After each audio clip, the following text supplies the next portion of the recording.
warahmatullahi wabarakatuh. Waalaikumsalam. Ila hadratin Nabi Mustafa sallallahu alaihi wasallam. Al-Fatihah.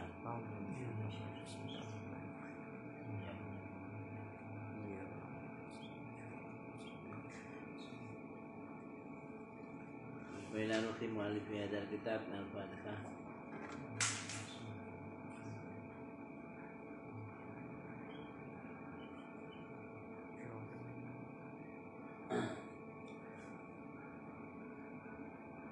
Kemarin kita sudah bicarakan tentang mencari teman dan sebagainya.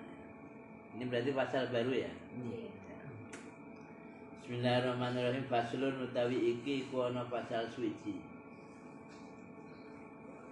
Fi ta'dzimil ilmi ing dalam ngegungaken ilmu. Wa ahlihi lan ahli ilmu. Ini pasal tentang mengagungkan atau menghormati ilmu dan orang yang punya ilmu dan alim ya. Dari ilmu dan orang alim. Ilam berwa sapa sira bi anna talibal ilmi kelawan sak temene wong kang golek ilmu iku layanalu ora bisa merkoleh sapa talibul ilmi al ilma ilmu wala yang tafi'u lan ora bisa ngalap manfaat sapa talibul ilmi bihi kelawan ilmu illa bi ta'zimil ilmi dijaba kelawan ngagungaken ilmu wa ahlihi lan wong kang duweni ilmu wa ta'zimil ustadi lan ngagungaken guru wa tauqirihi lan tegese ngagungaken guru. Jadi pesan pertama dari pasal ini adalah bahwasanya seorang pencari ilmu tidak akan bisa mendapatkan ilmu atau tidak bisa mendapatkan manfaat dari ilmu. Maka ada orang tidak bisa mencapai ilmu. Ada orang sudah mencapai ilmu tapi tidak bermanfaat ilmunya. Nggak bermanfaat apa? Mungkin nggak bisa melakukan atau nggak bisa menyebarkan dan sebagainya. Itu apa? Berarti nggak manfaat. Ilmu ada tapi nggak bermanfaat. Atau bahkan ilmunya pun sudah nggak dapat. Itu apa? Sebagaimana yang dalam pembukaan dulu ya, musannif sudah menyatakan ya, bahwasanya banyak sekali orang yang belajar sudah serius, tapi apa? Nggak bisa mencapai ilmu yang diharapkan. Atau bisa mencapai ilmu tapi nggak bisa mencapai manfaat dan buahnya ilmu. Padahal kedua-duanya penting. Nah kecuali ya, jadi nggak bisa mendapatkan ilmu atau mendapat manfaat dari ilmu kecuali harus menghormati ilmu itu sendiri. Ini apabila orang sudah nggak menghormati ilmu, ya susah, ilmunya pun juga nggak mau ikut. Dan juga pemilik ilmu, orang yang punya ilmu. Jadi mencari ilmu itu sama dengan orang yang sedang meminta uang. Meminta orang yang sering datang ke rumah-rumah minta uang, itu mencari ilmu. Makanya apa? Ya harus menghormati uang itu sendiri. Diberi sedikit, banyak, sebagainya, sedikit pun diterima. Dan orang pemilik uang itu sendiri. Makanya banyak orang mencari ilmu tapi apa? Ya kan di kampus misalkan, kalau dosennya rajin malah susah itu. Jadi banyak mahasiswa yang dosennya rajin malah menggerutu. Kalau dosennya yang nggak pernah masuk kan. Nah itu sama dengan seorang pengemis ya, di saat pemilik rumah yang sudah membawa uang untuk diberikan malah pergi dia. Jadi sama dengan itu. Jadi menghormati ilmu, pemilik ilmu itu penting. Dan juga yang menghormati gurunya. Nah, sekarang itu mulai jarang ya menghormati gurunya. Jadi murid itu jarang menghormati guru, bahkan tidak sedikit ya. Murid mengeroyok gurunya, murid menendang gurunya. Kalau kita lihat di medsos ya, di berita-berita yang ada itu sudah mengerikan ya. Bahkan sampai membunuh gurunya. Kalau di mana itu ya, kalau di mahasiswa bunuh gurunya itu ada ya. Dulu itu di mana? Makassar atau mana itu ya, yang dulu pernah ya guru dosen putrinya akhirnya dibunuh di kamar mandi sama itu berarti nggak bisa menghormati pemilik ilmu itu. Mengapa kalau di pondok pesantren ya biasanya memang kayak taklim muta'alim itu sering dipelajari kalau di pesantren. Oleh karena itu biasanya punya kekhasan dalam berperilaku. Ya kekhasannya apa? Ya sesuai dengan yang dipelajari. Ya. Mesti menghormati ilmu dan juga menghormati gurunya. Yang hormat ilmu sampai nanti bukunya pun dihormati ya. Cara memperlakukan bukunya, caranya sekarang banyak sekali ya. Jangankan buku pelajaran biasa, Al-Quran pun bawanya kayak membawa ya kan banyak membawa Quran aja dicangking aja begini. Wah ini sudah nggak menghormati sama sekali. Kalau dulu bawa buku saja, ya beneran bawanya. Jadi bawa Quran macam itu sudah tidak menghormati ilmu ya. Kalau Quran tidak hanya ilmu, bahkan kitab suci. Tapi harus lebih dihormati lagi. Nah itu akan susah kan mendapat kemanfaat dari itu. Qila dan dawakan mawasola ora temuka sapa man wong wasola kang wis temuka sapa man illa bil hurmati kejaba kelawan sikap hormat. Jadi tidak ada orang yang sudah mencapai cita-citanya kecuali dengan sikap hormat. Jadi orang-orang yang sudah mencapai cita-citanya ya keberhasilan itu biasanya ya yang tertinggi adalah sifat hormatnya, sikap. Nah mungkin kalau dalam bahasa kampus sikap ini masuk di dalam ranah namanya soft skill. Soft skill. Seperti saya katakan ternyata soft skill itu berdasarkan penelitian 80% yang mempengaruhi kesuksesan orang. Jadi dari hasil penelitian terhadap industri-industri besar ya. Jadi orang-orang yang di sana itu ditanya bos-bosnya itu bos industri. Kenapa? Dan orang-orang tak kenapa kok mereka karena berhasil total, berhasil bagus. Rata-rata dari soft skill, sikap. Jadi ada ilmu, ada sikap. Jadi ilmu itu bisa melakukan sesuatu. Nah, sikap itu bisa mengembangkan ya, cara cara mempraktekkan ilmunya. Jadi kalau orang bisa membuat sesuatu, membuat produk itu ilmu. Kalau soft skill itu bukannya, yaitu sikap disiplin, sikap ulet dan sebagainya, sikap kejujuran itu namanya soft skill. Ternyata itu yang membawa orang pada keberhasilan yang persentasenya 80%. Rata-rata dari sikap. Kenapa? Kalau hanya ilmu itu kalau sikapnya nggak bagus, nggak menghormati siapapun, nggak menghormati ilmunya, asal-asalan ya nggak sukses. Walaupun asal berangkatnya ilmunya pas-pasan ya, tapi kalau dia punya sikap disiplin, sikap network yang bagus, sifat hormat kepada siapapun, maka justru kesuksesan akan ada. Jadi tidak ya orang-orang yang sudah mencapai cita-citanya illa ya tidak sampai kecuali bil hurmah.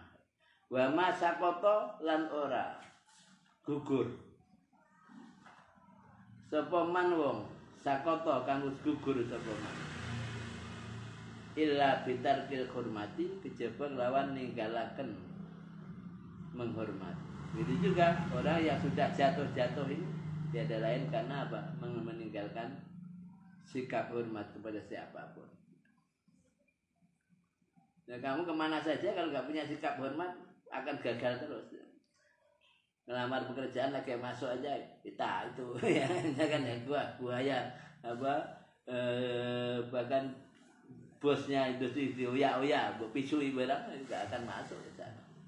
Kenapa? Nggak ada hurmahnya, sikap hormatnya nggak ada. Dan kebanyakan orang yang jatuh, orang yang gagal itu karena meninggalkan sikap hormat itu sendiri. Ini penting ya sikap hormat.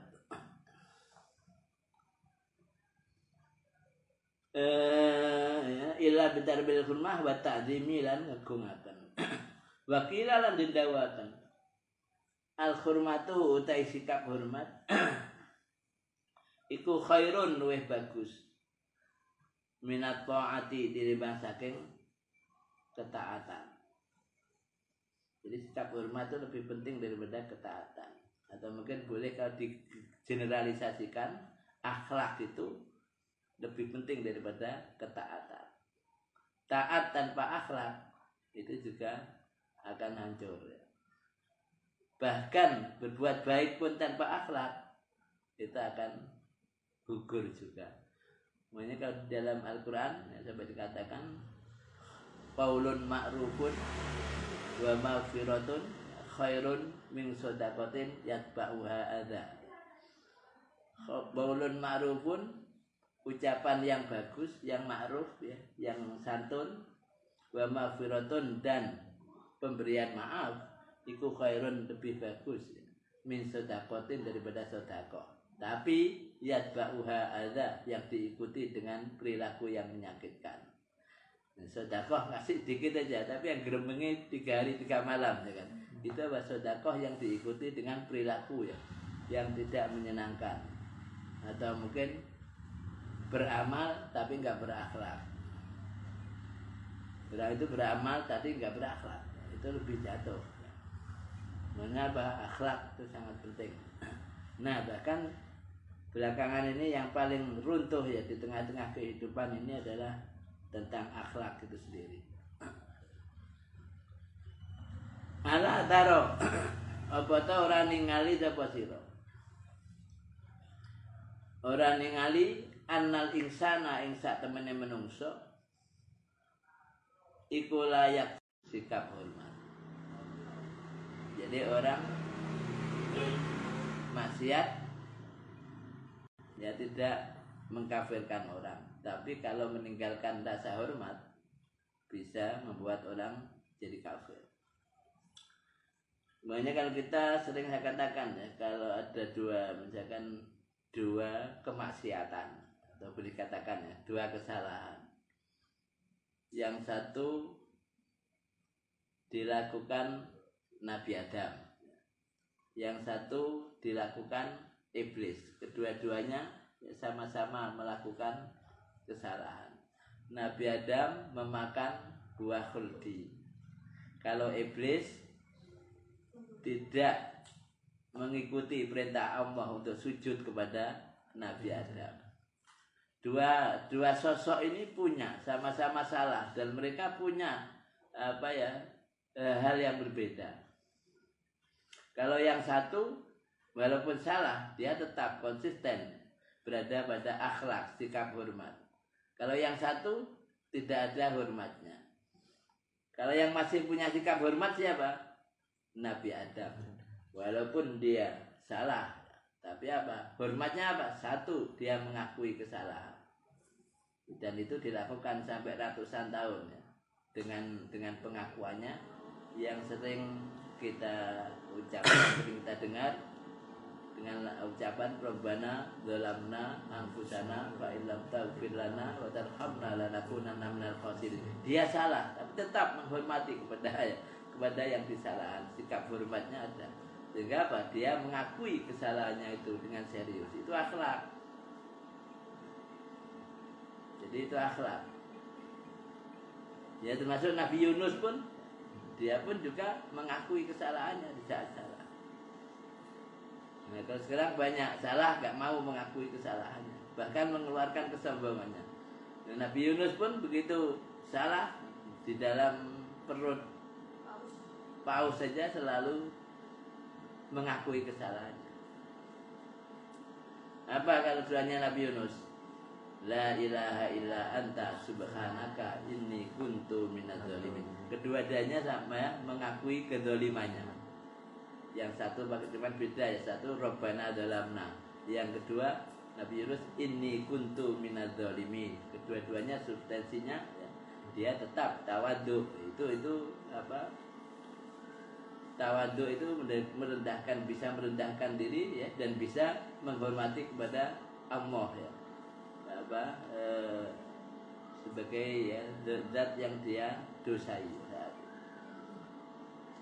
Nah, sebaliknya kalau iblis malah membantah. Sampai Allah menanyakan mana akal ya. Kenapa kamu mencegah, tidak mau untuk sujud kepada Nabi Adam? Nah, di samping dia membantah, itu sudah satu akhlak. Yang akhlak kedua apa? Menampakkan kesombongan. Khalaq tani min nar wa khalaqtahu min tin. Ya, kenapa? Engkau telah menciptakan aku dari api dan kau telah menciptakan Adam dari tanah. Api dengan tanah tentu ya lebih hebat tanah. Ini melanggar akhlak, melanggar rasa hormat, sikap hormat. Nah, akibatnya apa? Maka jatuhlah iblis. Ya, akhirnya apa? Bahkan dilaknat oleh Allah Subhanahu wa taala dan ditetapkan menjadi penghuni neraka selama-lamanya, abadi. Penghuni tetap. Kalau Nabi Adam walaupun salah tapi masih punya sikap hormat dan tawadhu, maka apa? Akhirnya walaupun harus bertahun-tahun dia melakukan pengakuan itu, akhirnya tetap diampuni Nabi Adam. Nah, itu apa? Sehingga di sini saya gambarkan la yakfuru bil maksiyah wa innama yakfuru bitarkil hurmah. Podo-podo salah itu. Sama-sama melakukan kesalahan. Tapi yang satu masih punya sikap hormat, yang satu bahkan menunjukkan sikap kesombongan. Maka jatuhlah yang meninggalkan sikap hormat itu, yaitu iblis. Nah, Nabi Adam yang tetap konsisten menjaga akhlak, yaitu tetap tawadhu dan ada rasa hormat kepada Allah, yang akhirnya hasilnya gampang. Padha karo wong. Misalkan kita kalau ada teman kita salah, mengakui kesalahannya itu kita gampang, langsung rendah. Tapi ada yang salah, ada sombong, akhirnya berkelahi. Menjadi jatuh. Oke ya. Jadi itu pentingnya sikap hormat. Kalau itu tadi ya, kalau secara global di dalam dunia ya, dunia nyata, ternyata soft skill itu memiliki perannya yang memiliki 80% dari keberhasilan setiap orang dibanding dengan hard skill. Hard skill itu hanya pengetahuan dan keterampilan. Nah, kalau orang dulu soft skill, pendidikan dulu soft skill itu sangat penting. Yang namanya akhlak itu penting dan bisa membuat santri tidak naik walaupun pintar ya. Kalau dulu itu walaupun pintar hebat seperti apa, tapi akhlaknya nggak bagus, nggak punya rasa hormat, pasti nggak naik. Nah, sekarang memang Indonesia kita sering bingung ya pendidikan kita. Kalau dulu kita mendahulukan soft skill, ya akhirnya mungkin merasa kalah dengan orang lain, padahal tidak kalah dari sisi keterampilan. Akhirnya menekankan kepada keterampilan. Setelah menekankan kepada skill, kepada keterampilan, maka kehilangan soft skill, akhlaknya hancur. Setelah itu sekarang balik lagi. Ya, sehingga banyak sekali para tokoh-tokoh karena merasa ya generasi kehilangan karakter, maka bermunculan sana sini ya, muncul pendidikan karakter untuk mengembalikan karakter yang selama ini sudah hilang. Ya, pendidikan memang harus seimbang, tapi aslinya lebih penting karakter itu sendiri. Jadi karakter itu mestinya harus dikedepankan. Nah, sekarang yang penting nilainya bagus ya langsung bagus, walaupun karakternya nggak bagus. Nah, kalau kita sudah terlalu jauh ya itu pelanggaran terhadap sikap hormat. Nah, sekarang apa ya, nggak naik sekolah, nggak naik saja orang tuanya yang datang bawa golok, ini sudah kesana sini ya, sudah terlalu jauh pelanggaran terhadap al-hurmah. Dan juga sebaliknya guru pun harus sama.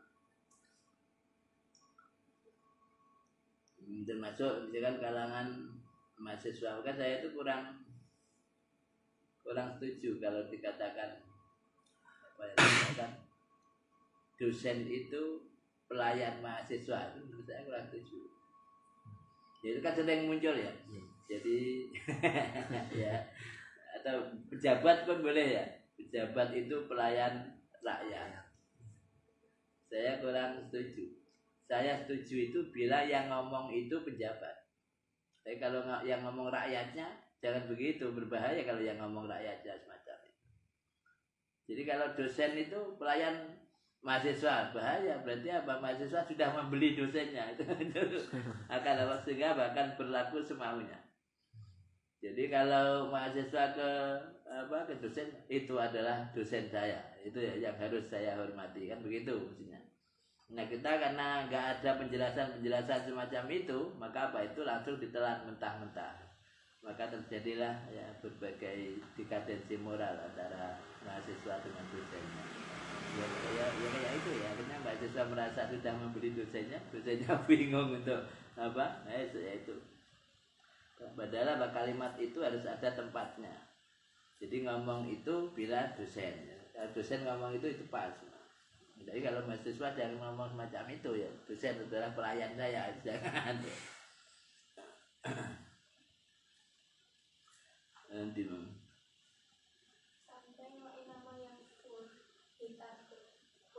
oh ya. Wa inna ma yakfuru angin mestine bisa kafir ya atau kufur sapa insan bitarkil hormati sebab ninggalaken sikap hormat. Karena wa min ta'zimil ilmi lan iku setengah saking ngegungaken ilmu. Atau salah satu sebagian cara untuk menghormati ilmu. Ta'zimul muallimi utawi ngegungaken wong kang mulang. Jadi salah satu bentuk menghormati ilmu adalah menghormati siapapun yang mengajar kamu. Itu penting ya. Saya aja kalau pulang ke sana ya mudik ya kan, dosen mulai SD apa dosen, guru sampai SD pun masih sering saya datang. Jadi ketemu itu masih saya pasti berhenti kalau ketemu ya. Dan naik sepeda motor atau apa ketemu guru saya SD begitu. Jadi itu penting ya menghormati semacam itu. Qala dawu sapa Aliun Sayyidina Ali karramah muga mulyakaken sapa Allah taala wa taala wajhahu ing wajhi Sayyidina Ali. Apa kata Sayyidina Ali? Ana abdu man amala alamani walau harfan wahidan insya'a ba'a wa insya'a ataqa. Ana utawi ingsun iku abduman kawulane wong alamani kang wis tau mulang sapa man ing ingsun. Mulang harfan ing huruf wahidan kang suwiji. Saya adalah budaknya orang yang pernah mengajari aku walaupun satu huruf. Nah, kalau semua orang begitu itu enggak ada ya, keributan-keributan enggak ada. Jadi saya adalah hamba siapapun yang pernah mengajariku walaupun hanya satu huruf. Tapi ini majazi ya, nggak berarti apa budak-budak beneran. Tapi apa? Nah kalau murid ke guru, mestinya omongannya kayak ini, ya. Bukan guruku adalah pelayanku ya, tapi apa kayak Sayyidina Ali ini. Nah kalau gurunya kalau ngomong, saya adalah pelayan murid-muridku. Jadi begitu ya. Saya adalah pelayan muridku yang harus menghantarkan mereka kemana tujuan mereka sampai tercapai. Itu gurunya yang ngomong. Kalau muridnya ya kayak ini, ana abduman alamani walau harfan wahidan. Saya adalah budaknya orang yang setelah mengajari aku walaupun satu huruf. Betapa hebat penghormatan Sayyidina Ali. Makanya apa? Sayyidina Ali termasuk orang yang apa ya? Jadi yang andalan Nabi tentang ilmu itu Sayyidina Ali. Sampai mengatakan apa ya? saya adalah gedungnya ilmu dan Ali adalah pintunya atau apa ya, pintunya. Nah, ya kayak gitu itu. Karena apa? Dia punya sikap ya, semacam ini sikapnya dalam konteks ilmu, hubungan dirinya dengan gurunya. Ini dia dengan siap orang sangat lembut saya senang. Insya'a malah dijelaskan insya'a lamun ngarepaken to ngersakaken sapa man alamani. Ba'a mengko iso ngedol sapa man alamani ing ingsun. Wa insya'a lamun to ngersakaken to karep sapa man alamani atako mengko bisa bebasaken memerdekakan sapa man alamani ing ingsun. Maksudnya budak, saya ini ya budaknya orang yang pernah mengajari aku walaupun satu huruf ya, karena pentingnya satu ilmu. Ya kalau dia menghendaki aku untuk dijual silahkan, saya rela dijual. Dan apabila ya, dia menghendaki aku untuk dibebaskan atau dimerdekakan ya silahkan ya. Saya juga sangat senang bila dibebaskan. Sampai semacam itu ya. Wa insya'a wa insya'a lamun to ngarepaken sapa malamani istaraqqa mongko ndadekaken budak sapa man ing ingsun. Jadi apa kalau dia menghendaki juga saya tetap dijadikan budak juga enggak apa-apa. Itu sampai segitunya ya. Ibarat ya, ini hanya ibaratnya. Karena apa? Wong ilmu itu bisa diumpamakan barang sebenarnya ya. Sesuatu. Jadi apa? Kalau barang itu kalau yang memberikan tidak rela, itu juga gak enak. Ya. Jadi yang memberikan barang itu gak rela, juga biasanya ada hal-hal yang kurang sesuai. Di saat yang berikan sangat rela, diberikan kepada orang lain dengan rela, maka apa? Yang diberi pun juga nyaman. Karena apa? Itu diberikan dengan rela. Waqad unsitu lan teman-teman wis den wacaaken syair sapa ingsun fi dzalika ing dalem mengkono-mengkono mengkono kabeh. Dalam hal ini saya pernah dibacakan syair ya. Hal ini itu apa? Hal penghormatan ya orang kepada muallim itu. Saya pernah dibacakan syair.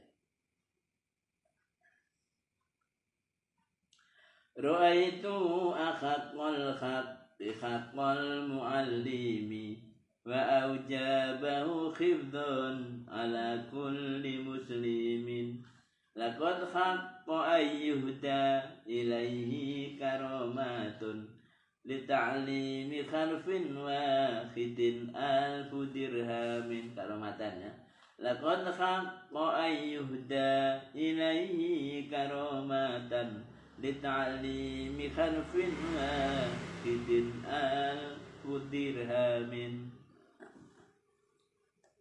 Ra'aitu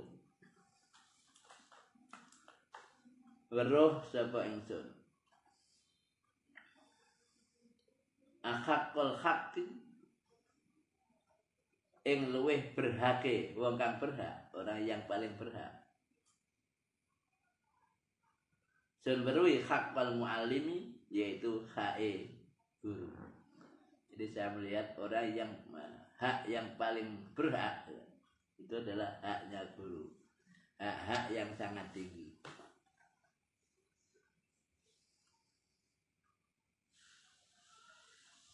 Wa aujabahu lan luweh wajib-wajibe hak.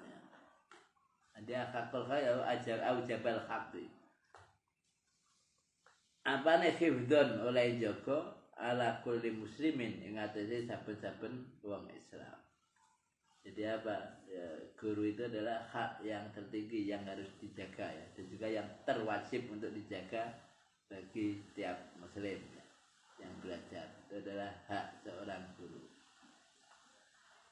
Nah, zaman dulu apa ya? Gurunya ya rada keras-keras zaman dulu ya. Karena zaman dulu gak apalnya kok ngadeg. Saya aja dulu ngapalin apal kan berdiri ya. Tapi apa juga gak pernah itu ya. Ada dendam dan sebagainya gak pernah. Malah setelah selesai malah jadi sering menjadi apa ya? menjadi memori ya, sering menjadi memori. Kalau ketemu lagi malah guyon-guyon bicara tentang itu. Dulu pernah konkatik yang ada, saya pernah itu ya, masih sekolah kecil itu ya, di tengah-tengah istirahat lalu keluar dari sekolah. Keluar apa? Mencari itu loh, di kampung mencari kedondong. Kedondong tahu? Mencari kedondong. Wah, karena nggak ada, akhirnya apa? Setelah itu masuk sekolah sudah terlambat oleh guru saya yang guru saya ibu guru itu. Nah, itu apa? Akhirnya saya disuruh berdiri di depan, suruh makan dondongnya. Ya cuman saya waktu itu masih dablek ya makan saja. tak kenyangnya. Tapi apa nggak ada rasa gimana itu. Jadi ya biasa saja. Tetap menghormat, rasa dendam enggak. Nah sekarang titik-titik mesti dendam ya. Guru dengan murid, murid dengan guru itu saling ya. Saling dendam. Laqad haqqa. Teman-teman hak. Hak itu benar. Sangat betul. Apa ayyuda yen to den hadiahkan. Ilaihi maring muallim. Karomatan krono arai mulyakaken. Li ta'limi harfin krono arai mulang huruf. Wahidin kang suci. Apa sing dihadiahkan alfu dirhamin 1000 dirham. Maka apa sangat pantas ya, hakko itu sangat pantas sekali untuk dihadiahkan kepada seorang guru yang mengajar hanya satu huruf saja, itu diberikan 10 dirham sebagai penghormatan. Itu sikap Sayyidina Ali. Makanya apa jadi kayak aneh ngebuki gurune tidak aneh ngene iki ya. Sikapnya aja ya, sikap batin ini maksudnya ya, belum tentu secara real ya, tapi sikap batinnya semacam itu. Jadi sikap batin ideal terhadap gurunya semacam itu. Jadi ini apa wis manut wae ya, diapa-apakan. Makanya kalau orang dulu kan rata-rata penghormatan guru itu sangat tinggi. Apalagi kalau di dunia sufi itu sangat tinggi sekali. Bahkan ada yang disuruh duduk di sini, jangan pergi kalau saya belum datang ke sini. Kan begitu banyak ya, dulu-dulu semacam itu banyak. Akhirnya ya begitu kan sampai kapan pun, sampai kelaparan pun ya tetap di situ. Ya kalau memang kayak Sunan Kalijogo ya. Dah kamu di sini aja, pegang ini ya. Kalau saya belum ke sini kamu jangan kemana-mana. Sampai jadi barongan gimana ya. Sampai jadi kerusuhan ya. Bapak satu tongkat itu. Nah, kenapa? Ya jadi beneran. Karena apa? Menang ya, menang hurmahnya. Orang dulu banyak ya, bahkan kalau cerita-cerita zaman dulu ada ya. Karena aneh-aneh kalau ustadz zaman dulu itu ya. Tapi apa ya, orangnya tingkatannya makomnya tinggi-tinggi. Yang santrinya juga makomnya juga tinggi. Ada yang baru datang ke pondok pesantren. Lalu sama kiainya dibilangin, sini ini banyak anjing. Kamu bisa nggak membikinkan apa ya, jebakan anjing itu? Oh ya, insya Allah saya akan bikinkan. Coba tolong besok dibikinkan. Pagi dibikinkan jebakan anjing yang pakai ya. Kalau anjingnya masuk ke situ langsung senggot kalau zaman dulu ya, kayak sumur dulu kan begini ya. Jadi mesti anjingnya katut ke atas. Sudah akhirnya si santri ngomong sudah jadi ya. Oh ya sudah. Bagaimana? Bagus kan? Ya insya Allah bagus. Ya saya ingin tahu kalau karya kamu itu bagus. Yang saya inginkan kamu coba dirimu sendiri jajal. Ini ya mau aja. Langsung dirinya sendiri coba langsung naik ke atas ya. Kepalanya di bawah itu. Akhirnya diturunkan. Setelah diturunkan, apa kata kiainya? Sudah, kamu pulang saja. Itu begitu. Sudah, kamu pulang saja. Ternyata wis pinter itu, yang ngono itu. Jadi soft skill tak yang diuji. Kenapa? Asal orang soft skillnya bagus, maka akan bisa berjalan sendiri. Jadi logikanya itu. Jadi soft skill-nya bagus, itu akan bisa berjalan sendiri. Karena apa? Soft skill berarti ketekunannya boleh, disiplinannya boleh dan sebagainya. Ya apa? Rasa sikap hormatnya juga tinggi. Itu orang akan bisa berjalan sendiri. Dan itu sangat banyak ya kalau cerita terutama di Indonesia itu sangat banyak cerita-cerita semacam itu. Kenapa? Karena Indonesia itu ya rata-rata memang yang masuk ke Indonesia itu rata-rata sufistik ya. Jadi para mutasawwifin ahli sufi semuanya itu yang nggak tahu kayak Wali Songo itu kan sufi semuanya, sehingga pada nuansa pendidikannya pun juga model sufi yang senantiasa mengangkat tinggi tentang akhlak. Makanya apa, kalau perjuangan mereka di sini nggak pernah membuat konflik ya. Kenapa? Memang akhlak mereka sendiri ya mengaplikasikan akhlak itu sangat konsisten. Jadi apa? Nggak gampang marah ya. Karena marah itu nggak bagus menurut akhlak. Mereka benar-benar nggak gampang marah ya. Mengasihi orang itu akhlak Islam. Jadi mereka benar-benar ya, dipraktekkan mengasihi siapapun. Jadi kalau dengan orang jelek pun atas dasar mengasihi itu apa? Biar orang itu terentaskan dari keburukannya. Itu mengasihi, gak memusuhi. Karena beda ya mengasihi dengan memusuhi. Kamu aja jadi guru mungkin beda.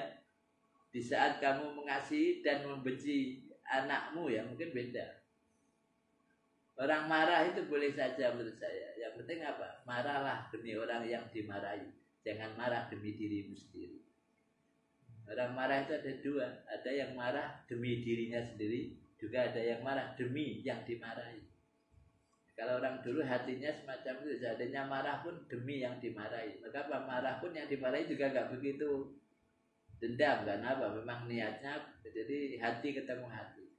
Nah, orang sekarang yang banyak kalau marah, guru pun ya, kalau marah demi dirinya. Wah kurang ajar ya, anak berani sama aku. Itu marah demi dirinya sendiri. Jadi kalau ada anak itu, kamu marahi. Ya apa ya, di hati kamu harus karena kasih sayang kepada anak itu. Jangan sampai terlanjur akhirnya menjadi anak yang gak punya akhlak. Maka apa, saya harus memarahi anak itu. Nah, semacam itu ya. Makanya saya sering kalau dengan teman-teman di kampus itu, ya boleh saja marah dengan muridnya boleh. Yang penting hanya satu ya. Marahlah demi murid kamu, jangan marah demi dirimu.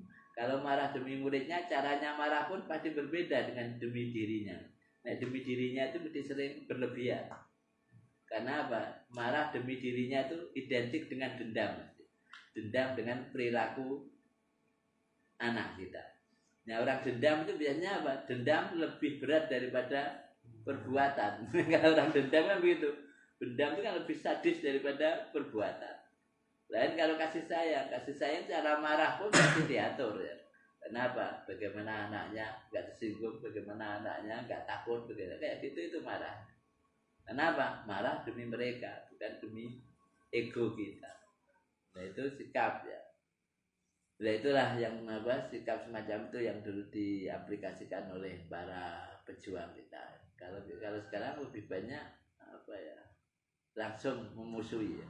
Tidak berdasarkan kasih sayang, langsung jadi musuh. Orang yang berbeda jadi musuh sekarang ya. Nggak jadi orang yang seharusnya itu. Mengapa Nabi Muhammad sendiri betapa sabarnya ya. Kenapa kok sabar? Karena Nabi pun juga atas dasar kasih sayang. Sampai walaupun dipukuli orang atau kalau di Taif itu ya sampai kakinya nggak bisa jalan, berdarah ya kan.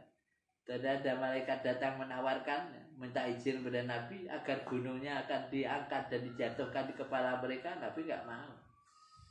Kalau orang dendam,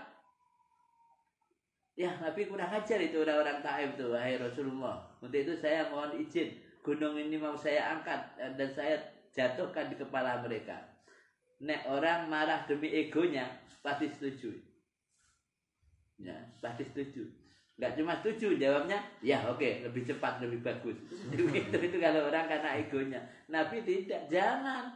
Wong saya di sini ini, ya, untuk memperbaiki mereka. Kalau orang-orang yang semacam itu kamu jatuhi gunung dan mati semuanya, saya di sini jadi nganggur. Ya, karena apa? Nggak ada orang-orang yang harus saya perbaiki.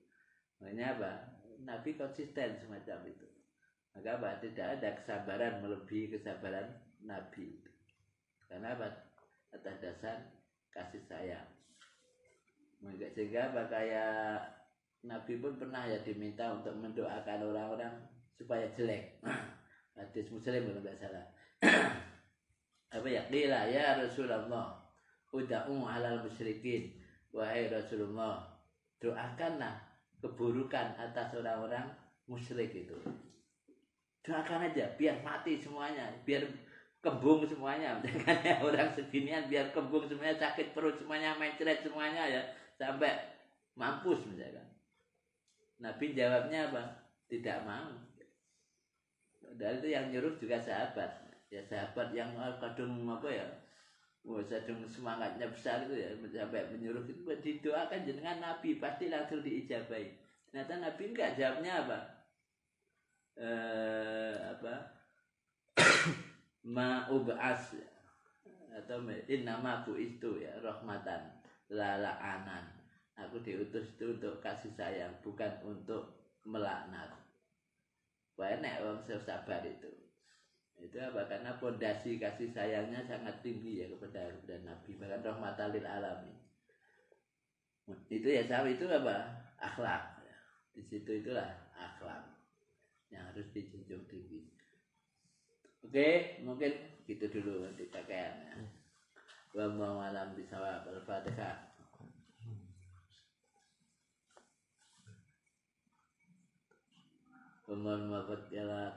Assalamualaikum warahmatullahi wabarakatuh.